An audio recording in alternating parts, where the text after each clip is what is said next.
So thank you very much for inviting me. It's a pleasure to address you. I'm working with the European Climate Foundation. We are a foundation that deals exclusively with the issue of climate change.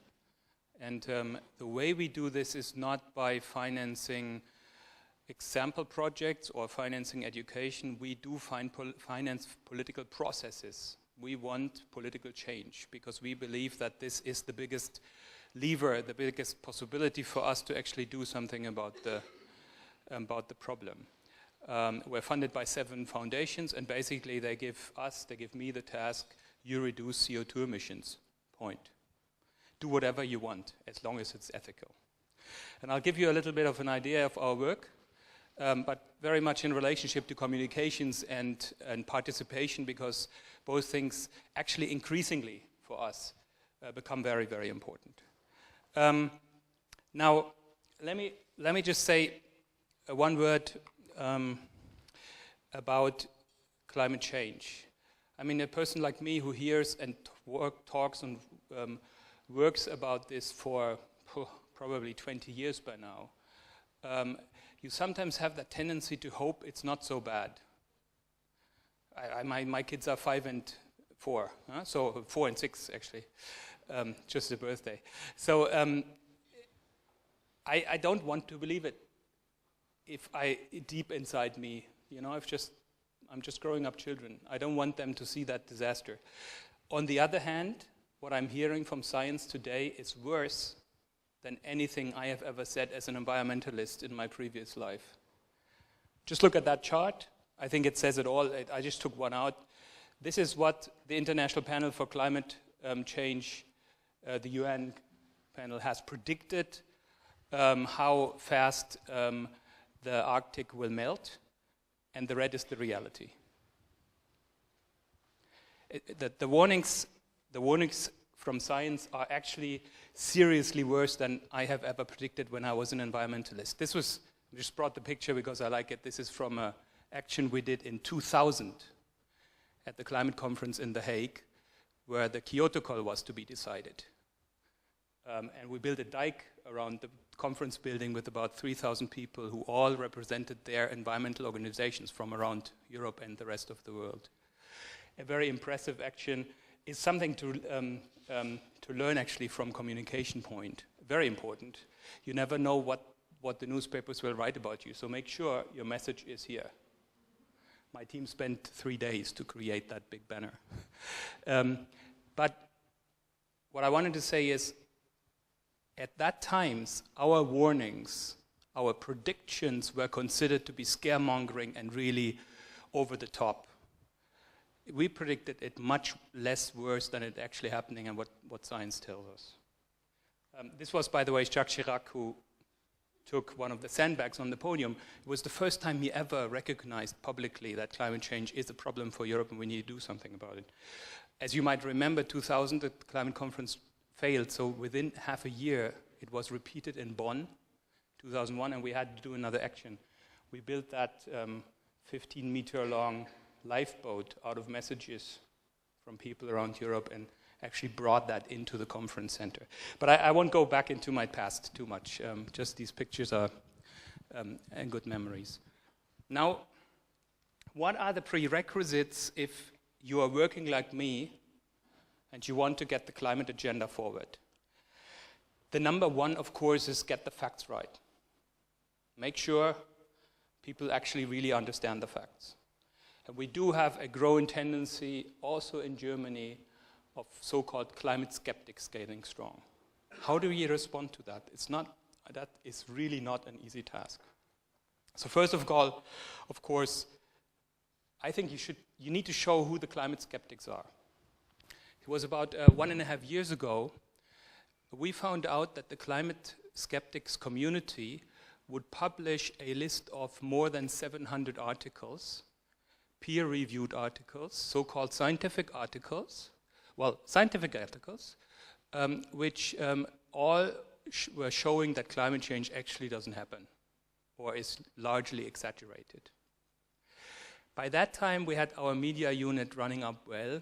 It took us 24 hours to run these 700 articles through a computer program that analyzed which are the most important authors. Lots of them were cross-referencing each other, of course. So we found the 10 authors that were most quoted or were writing these articles. Out of them, 9 were paid by ExxonMobil, the oil company. I think we just need to be really aware what this so-called climate skeptics debate, and it's actually not skeptics. I mean, these are people who, to a large extent, deliberately spread wrong messages. It is for somebody from PIG very difficult to counteract that.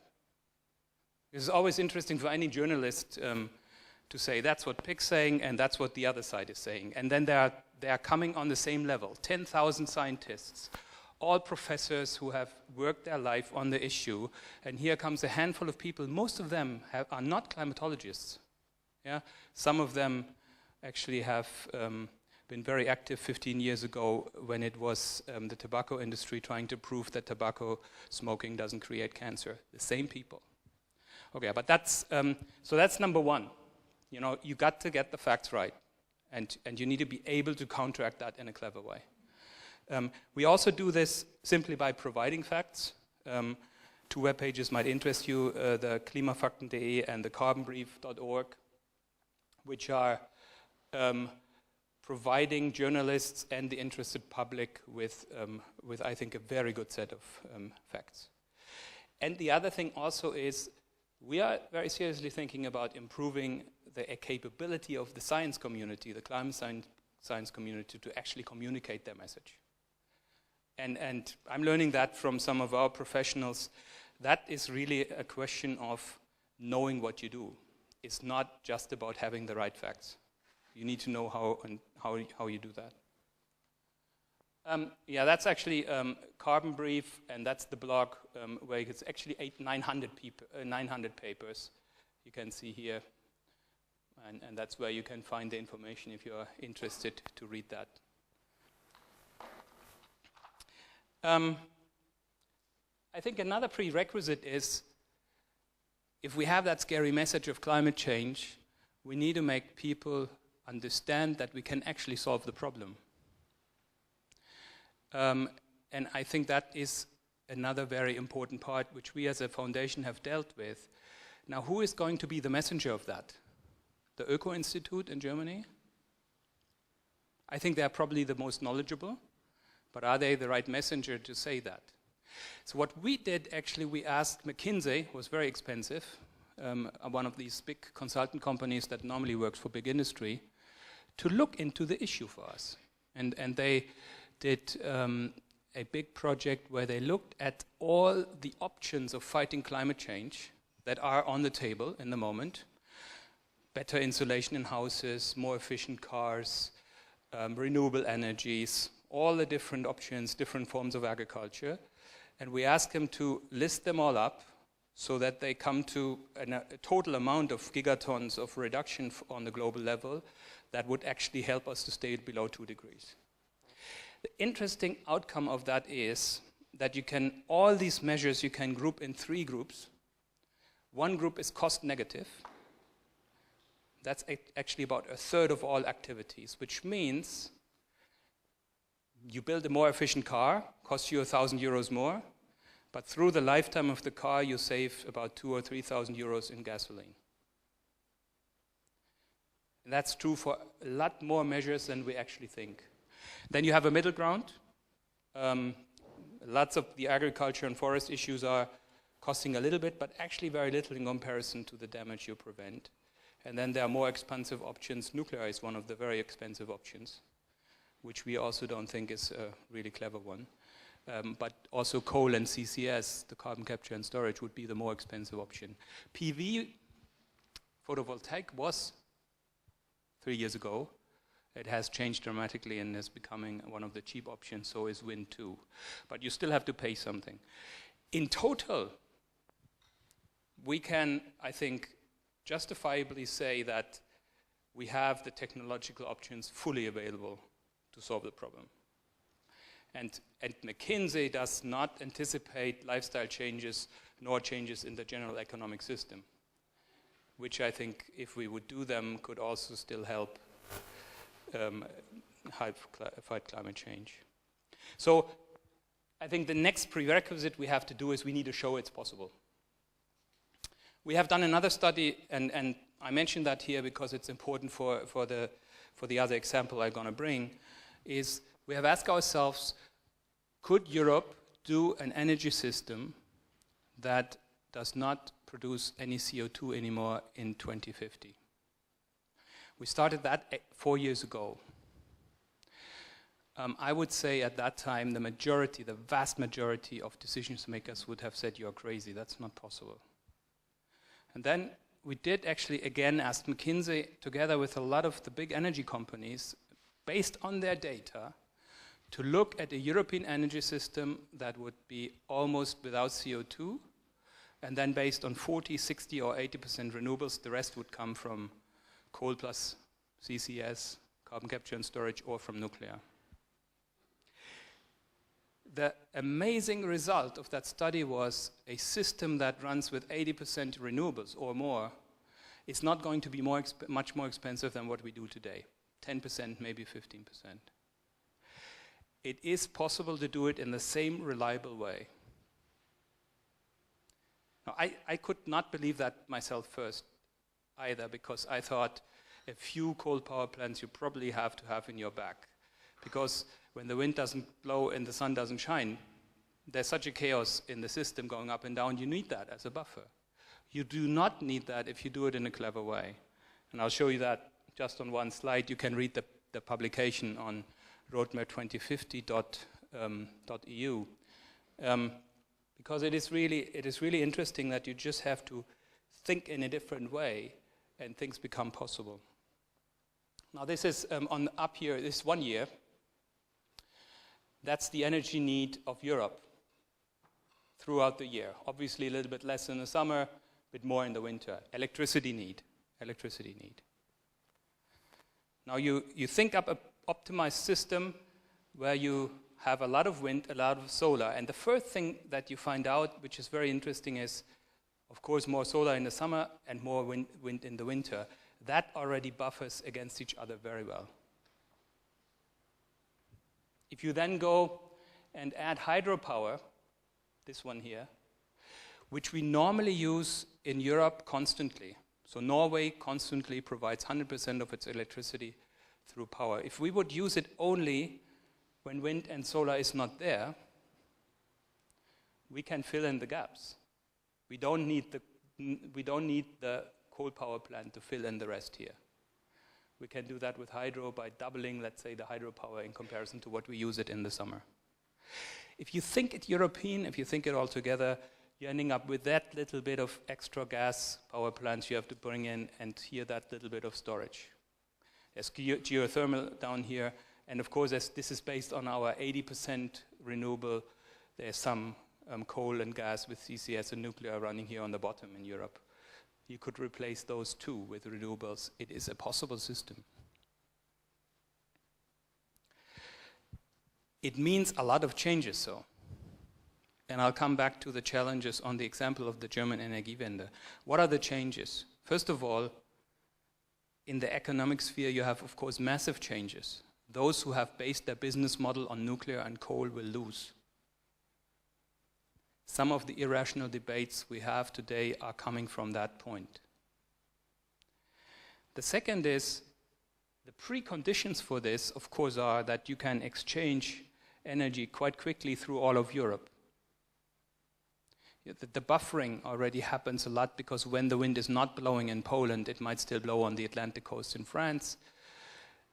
Also, the night, of course, becomes much shorter when you go from west to east, and you can combine all of that electricity. You need a grid system that helps you to move electricity quickly from one point to another. That's your best buffer, actually. And we have now new direct currency line systems where actually moving electricity from North Africa all the way to Germany becomes possible because the losses of this new direct currency lines are relatively small. But that needs to be built, and that's a big acceptance problem. Will the public accept that? Will people living in small villages find it nice that Now, specifically in front of their village, this line is going to pass from France to Berlin. And that's, it just shows you some of the difficulties. There are many more, let's say, hurdles still to be taken. But the key message, and that's a very important prerequisite, is the technology is there. It's the political process. It is getting the right economical framework into place that prevents us in the moment from doing this. Technologically, this is possible. And now I'm quoting the industry itself and McKinsey, not the Öko Institute, which has said that 10 years ago, by the way, and even in a more clever way. But I think that's, when you talk about messaging, that's very important. I will actually go to the example Germany again, I'm sorry, from the European level, because what we're experiencing is, and actually in the moment we're part of a global network called Climate Works. The world is looking at Germany, somewhat bewildered. I mean, are they crazy? How the hell can you turn off all your nuclear power plants, still want to do climate protection and have a reliable energy system in the third biggest industrialized nation? If we make it happen, it will do more than any climate conference for climate protection in well, maybe the same as the hopefully successful climate conference in 2015, but it will do a lot positive. If we fail, I think we have a real problem. This is, by the way, again, a communication challenge, because you can also make it fail by having very strong feedback from foreign countries coming, you are crazy and you're going to fail, and German politicians getting scared that they might fail and not doing it. There could be very easily negative communication feedbacks, and we are thinking now about a communication effort in communicating the Energiewende, actually the German energy transition, towards Europe and also towards the rest of the world. We will, by the way, find out that there are many more Energiewendes out there, not just German ones, when we start doing that communication. But let me very, very quickly run you through the kind of the basics of the German Energiewende. I guess you heard that already a little bit during the conference, and some of you know about that. So the situation is the following. The CO2 emissions, you can see the reductions here that have happened in Germany, and that is the ambitious trajectory on which we are going until 2050, somewhat at a reduction between 80 and 95%. That's fairly ambitious. By the way, to be honest, the vast majority of any normal public will not believe you that this is possible. I'm coming back to my first prerequisite. You need to show that it is actually possible. So if we want to do an 80 to 95 overall CO2 emission reduction, we need to fully decarbonize the power sector. In Germany, nuclear is no option. I think coal and carbon capture and storage, so pumping the CO2 underneath the ground, is actually also no option. It's not tried anywhere. Nobody wants it. What it means is we're going towards 100% renewables. The rest of the world is thinking we're a bit crazy. I think it's possible. That's the state of the play. We have reduced CO2 emissions by 24%. Primary energy use has gone down by 10%, and renewables are in the electricity sector now at 20%. The renewables will be in Germany in the order of 40 to 50% of the electricity production by end of this decade, 2020. Now you should see me jump up and down and joy. Somehow I do, but it does actually pose enormous challenges to the system, and I'll tell you a few of them. And as I said, we need to make it work. If I would be an energy company that still has a lot of coal power plants running and is still building some, I would try to have a blackout in Germany for a few hours countrywide. I think then even we would consider to put our nuclear power plants back or prolong their lifetime. Yeah, so we're talking about serious challenges which can be managed, but they need to be managed. Now, the Energiewende, of course, is total large consensus. Yeah? Angela Merkel is all for it. In the transformation towards renewable energy, Germany can play the role of an international leader. We will enter the age of renewable energy. ThyssenKrupp, guy says, German industry embraces the challenge of the energy transformation. So does Siemens. Germany's shift towards renewable energies is the project of the century. He said that, by the way, before they sold their solar departments. But they're still in wind. It gets already a little bit more problematic if you read this.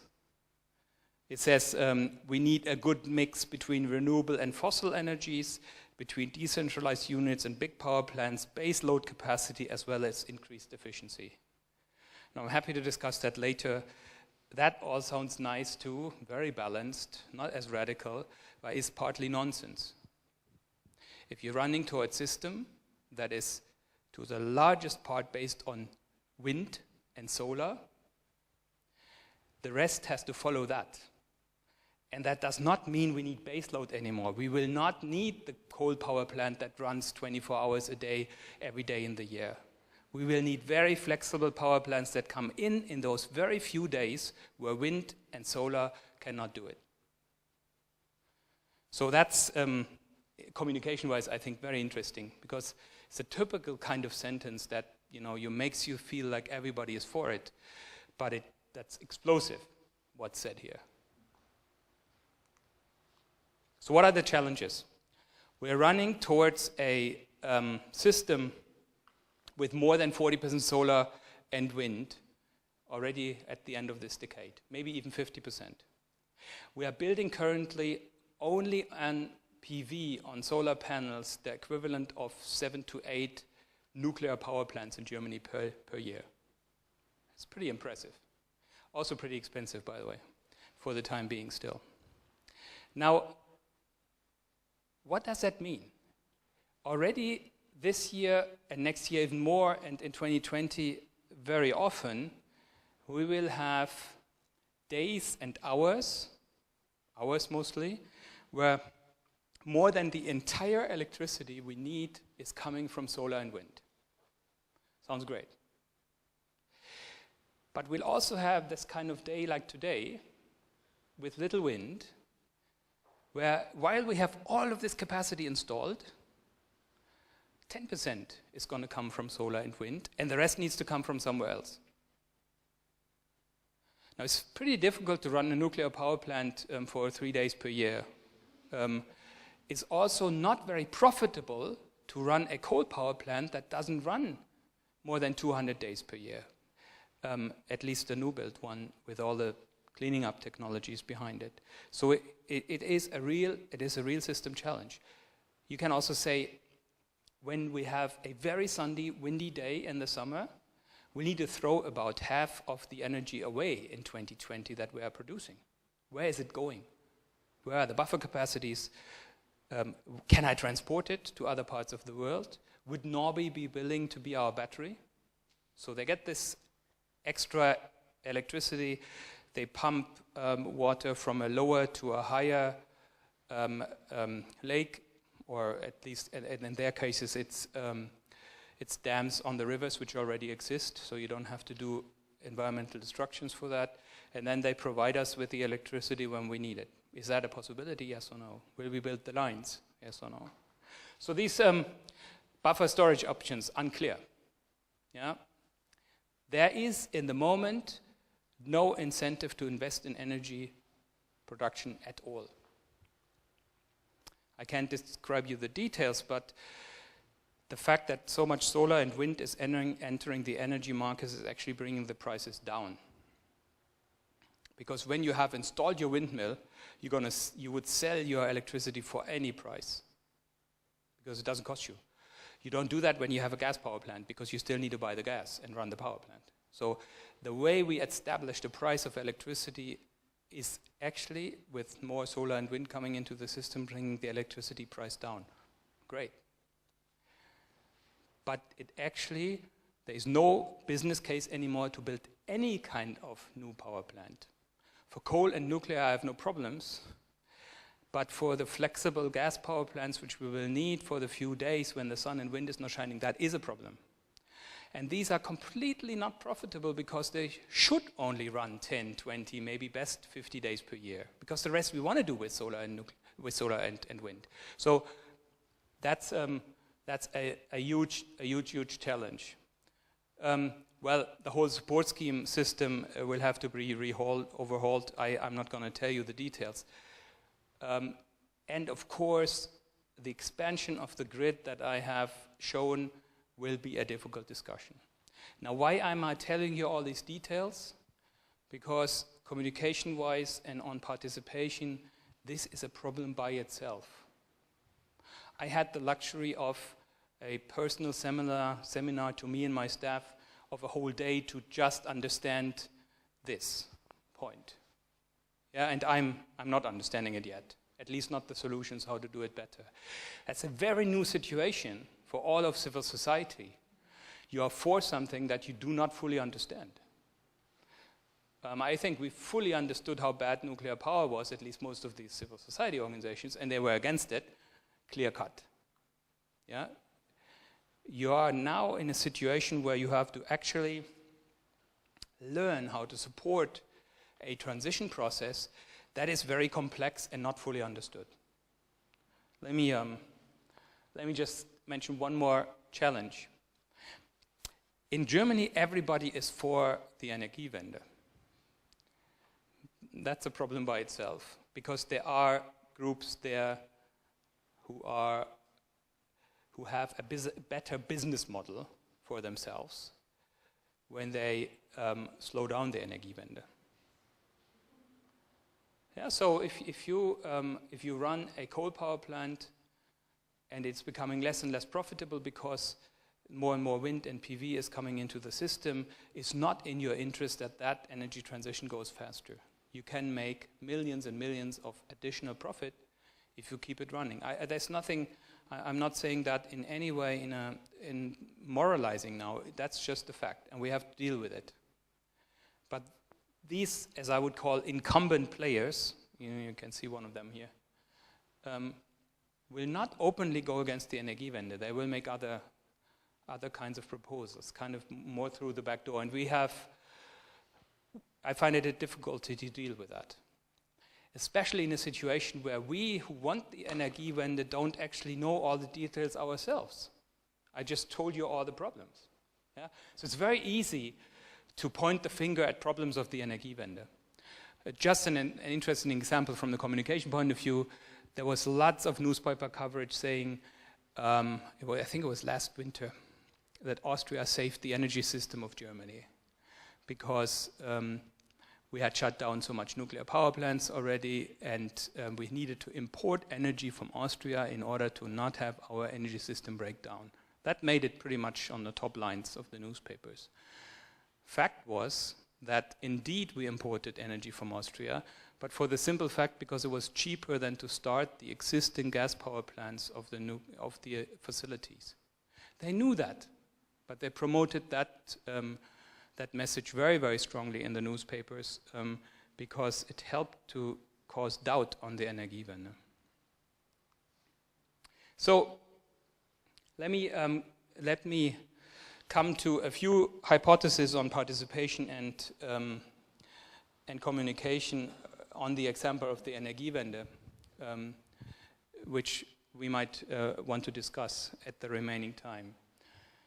So first, a solid fact-based, we can do it, it could function, good innovative ideas, good communication. These are all things which we, good access to decision makers. I think these are all prerequisites you need to make something like the Energiewende happen. We actually work on this very much. We've started a project called Agora Energiewende, where we bring some of the best experts with key decision makers together, and I think we will produce the solutions to the questions which I have shown you as challenges earlier. But all of that is not going to be enough. There needs to be a continuous society consensus and a very strong push from civil society organizations to actually realize it. Otherwise, we will get stuck. You can see that on the debate about social costs of rising energy prices. Let me stay with that example for 1 second. Yes, true, energy prices have gone up because of the Energiewende. Now, is that a reason to stop it? No, because PV, specifically solar power, but also wind, are going so rapidly down in the costs that in the future that will not be a problem. And the price rise we have seen now, 3-4 cents, will stay with us because we have guaranteed those who put the PV on their house a feed-in tariff that will stay with us for the next 20 years. So the fact that now the price has gone up is not an argument for not doing it in the future because it will be cheaper in the future. You could only say we should not have done it in the past. Then the price would not have gone up. But is that a useful debate? It's not. And it is done, that debate is done because people want to slow down the buildup of renewables in Germany. To a small extent, I tend to agree with them because it could make sense that in certain areas, in certain parts, we do actually slow down a little bit to keep the system under control. But in general, I largely disagree. We need to get towards 100% renewables and we should not get the dynamic out of the system. I think the second point is, which we are discussing a lot, we had even a debate with UFO lately about it, the civil society organizations, the big, the small ones, you know, the Bund in Germany, Greenpeace, WWF, German Watch, Robin Hood, what you have, are facing a serious challenge to have to go from a, we say no to this, we say no to nuclear power, we say no to coal power plants, in supporting a very complex transition process. That means enormous amounts of expertise, which especially the small organizations have difficulties to gather because just time intensive, you need more personnel to do that. But it also means a totally different tactic in the media and towards, and you don't even have full enemies anymore. RWE was a clear enemy for most environmental organizations over the last 20 years. Today, it is partly doing exactly the wrong thing and part of the people inside RWE trying to do exactly the right thing. It's not, things become very unclear. At the same time, I believe very strongly that if that civil society support gets lost because people think, well, it's happening anyway, or because it's too confusing, we will have problems to get the Energiewende to a success. My third hypothesis is infrastructure projects. I do believe we do need to build up grid lines. Maybe not as massive as some say, but we will need to do that. That's not fun. It's not nice to have the poles and the lines in front of your house. Now, if we think we can go to people in a few years from now and say, look, we have all thought this up, we are the experts, we are all good meaning, you know, and this person comes from WWF, and you know, we have the best experts behind it. Now please, you local community, accept that grid line in front of your face. This will not work. If people do not think that is their Energiewende, that they have decided, they will never be willing to accept the downsides of it. And in that context, we get into very difficult debates. How much grid do we really need? A lot of people believe we can do the whole 100% renewable thing locally. Is that true? Is it not true? Production-wise, it's probably true. You know, you can produce the entire energy on very decentralized way on every rooftop of a house and windmills anywhere in Germany. But when it comes to buffer and storage and creating a reliable system, it's very difficult to do it decentralized. But maybe it is possible, but we don't know yet. We do, and I think we need to have a very honest debate about that in order to take people along. Let me just make you one other example. Very soon, the production of a kilowatt hour of electricity from a PV panel without any subsidies is going to be cheaper than what you get out of the plug. So for a person that's rich enough and has their own house, it's actually kind of interesting to put a PV panel on the rooftop just for producing their own electricity.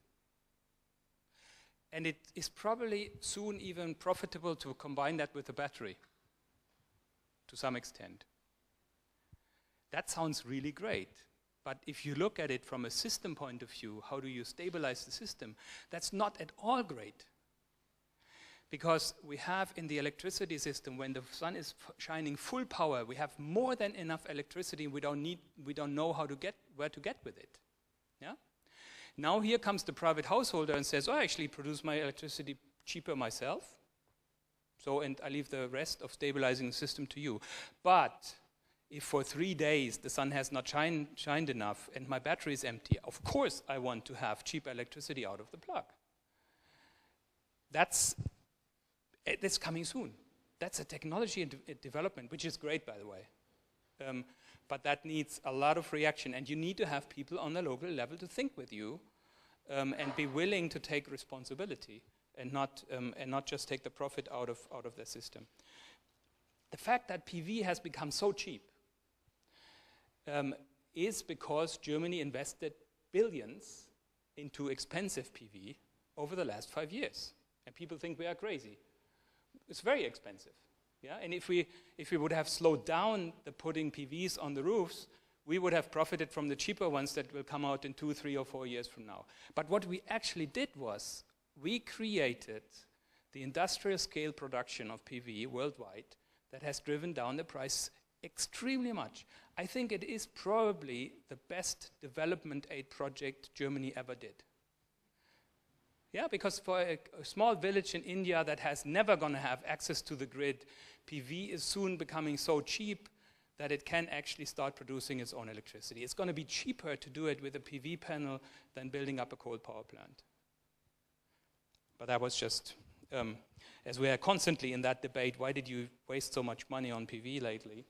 I think we did a service at least to a lot of people. Maybe it'd be nice if the US would have spent all that money on PV and we would get the cheap PV panels now. But I think we did the right thing. Now, the fourth hypothesis is, why did the Energiewende come together? You know, I have these funders behind me as a foundation who says, make a strategy for this, and then I'll give you the money. So if they would come to me 5 years ago and said, make a strategy to make the Energiewende reality, I would for sure have spent the money on the wrong place. Because these things happen because there is a basis of an environmental movement for 30 years, the 100,000 people demonstrating against nuclear power in front of the German parliament before Fukushima, something we would have never funded, by the way, which then, in that exact moment when something like that happened, have built the ground to make such a big transition possible. And that, now, I think it's crucial to keep that rolling, but it's difficult because it's not so easy as to demonstrate against nuclear power. And for a foundation, it is incredibly difficult to find out where would you start funding which organization to keep such a thing going. It's almost like a living organism. But the awareness needs to be there. Without that movement, it would not have happened. And the Energiewende will not happen if that movement does not stay alive and stay strong. I'm quite convinced about that. Now the last one is, let's not fool ourselves. This is not a consensus project. The Energiewende will have hidden and open resistance, and we need to find ways to counteract it. Thank you very much, and looking forward to some debate.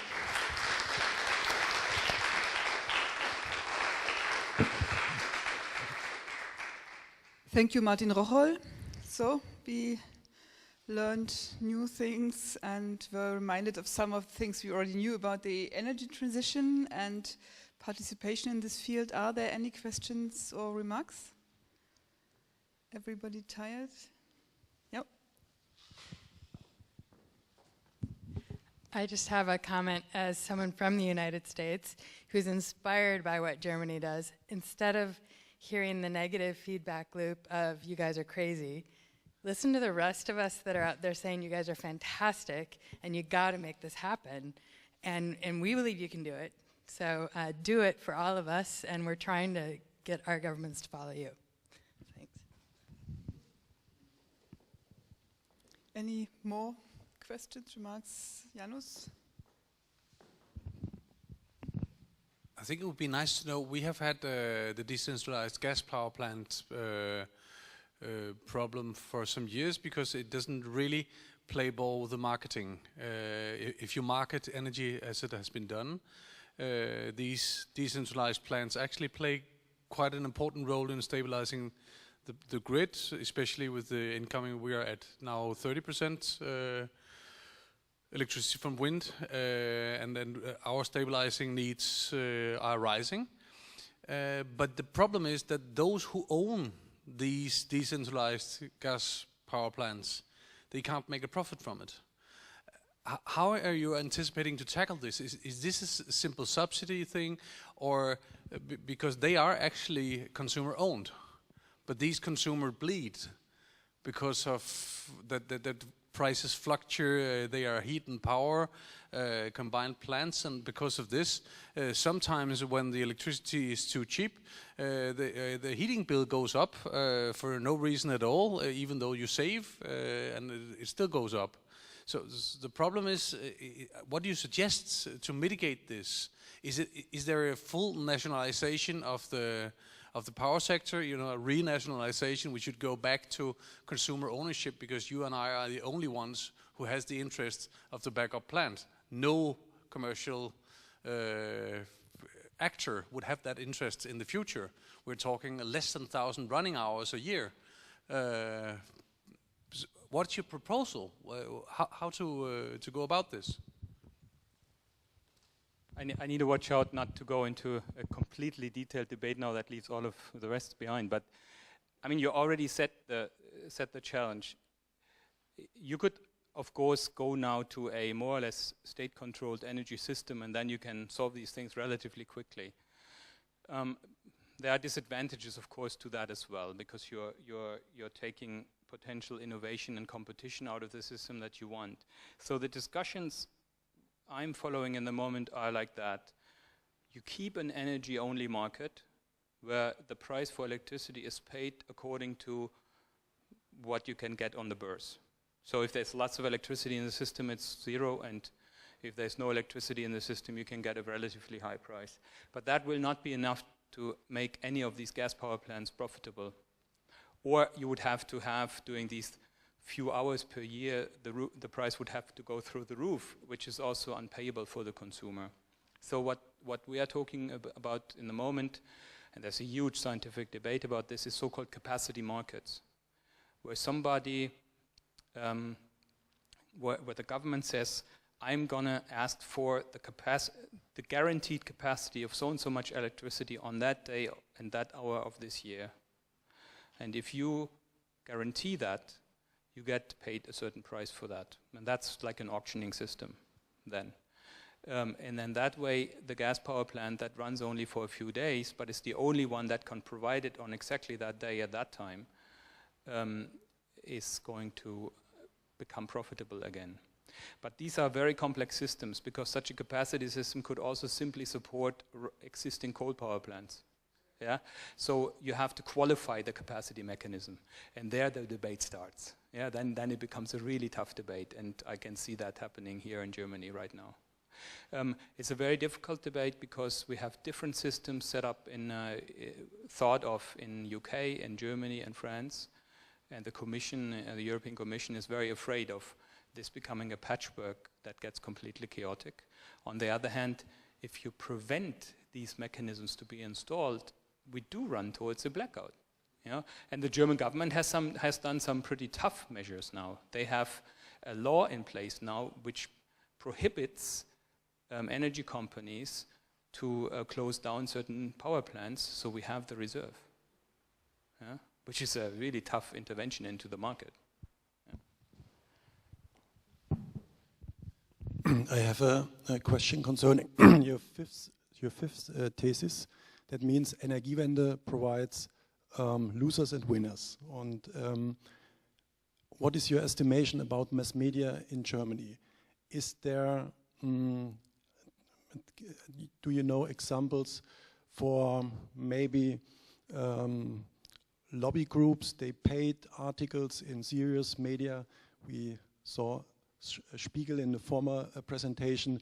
So what is your estimation about independent or, I don't know, neutral reports of Energiewende? What could you say? Well, if we would have clear evidence that certain lobby groups actually pay for getting certain articles written, we would be happy and we would publicize that very loudly. I don't think that's that kind of obvious evidence I don't have. But if you look at the Initiative Neue Soziale Marktwirtschaft, that is now has run a major advertisement campaign with billboards, and I mean they have the money for that, and newspaper ads, where they were placing themselves as the saviors of the Energiewende by making it realistic. That's a fairly serious attack, because what they actually propose is to say, let's go away from the feed-in tariff, it's too expensive. Let's make a quota system where the energy provider has to fulfill a certain renewable quota. We reach the same aim. Sounds okay. I mean, if it's cheaper, why not? Why is it not okay? Because they are thinking about the quota reaching the current aim of the German government, which is 35% renewables by 2020. That means we should slow down massively in the build-up of renewables. And secondly, it would, of course, shift the power towards the big players that buy those renewables. And the incentive for a just a house owner to put some PV on the rooftop and then being dependent of that big energy provider buying that as part of the 35% is so big that nobody would do that kind of decentralized renewables anymore. So in the moment, if you put that on your rooftop, you have guaranteed a feed-in tariff and you get the money. In the quota system, you would be dependent on somebody taking the quota from your rooftop and not from somewhere else. And that means we would shift the Energiewende away from a more decentralized approach to a more centralized approach again. And it does, I mean, I'm not surprised that those who propose it like that, because the industries behind that campaign would be the ones profiting from it.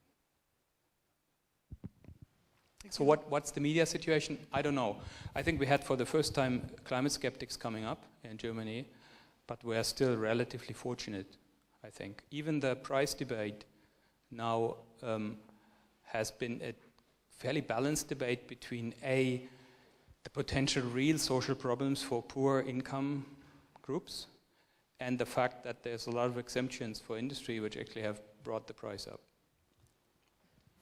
When you think about the solution, by the way, the solution is not to change the exceptions for industry, because you would only bring it down by maybe 1 cent if you make the exceptions more fair. So there is actually a need to discuss with social organizations of what to do that poor people do not suffer under higher energy prices. And we'll have to tackle that. And we're actually in discussion with Caritas and Paritätischer Wohlfahrtsverband and DGB via the Klimaallianz to see into that issue. Thank you. There's one more question. I would take the last one after that, if there's any interest in that. My impression is also that the opposition against Energiewende is growing. tone is getting fiercer. When I was traveling to a conference in Bonn, Great Transformation, several weeks ago, I was traveling on the train, and there you can have the free train newspaper. It's called Mobil. I think everybody here from Germany knows it. And there I found a large ad, like 6-7 pages in color, inside the newspaper from steel industry about Energiewende and how to get Energiewende right out of the perspective of steel industry in Germany. And so far so good. What I was very angry about was what I saw at the first page of this ad. Mr. Altmaier was greeting me with a foreword to this ad, and there I got the impression that our Ministry of the Environment is going very far in taking a partial stand in the debate. And yes, I think we should watch that. I mean, relatively to the economic ministry, they do still have a pretty progressive stand, to be honest. But yeah, I think I'm not quite sure about Altmaier, how to judge that. I think he is, to some extent, seriously concerned about making the Energiewende work, and to some extent, it may be, a bit too close to certain industries or interests. I think the steel industry is actually no problem. They have no problem because they are exempt from all the extra costs. And then with the market price going down in the moment, the electricity was actually cheaper for them in these years than in previous years. This is a very, very funny debate. If at all, this industry should raise its voice now, it is because of maybe insecurity. Yeah, but for the current situation, they have no reason to have any problems. Yeah? And I think there's even amongst most of the environmental groups consensus that it makes no sense to make the electricity price for steel industry so high that they would go abroad where they get cheap electricity, so that there will be a balance. And I think that's fairly large consensus amongst parties and even the environmental movement.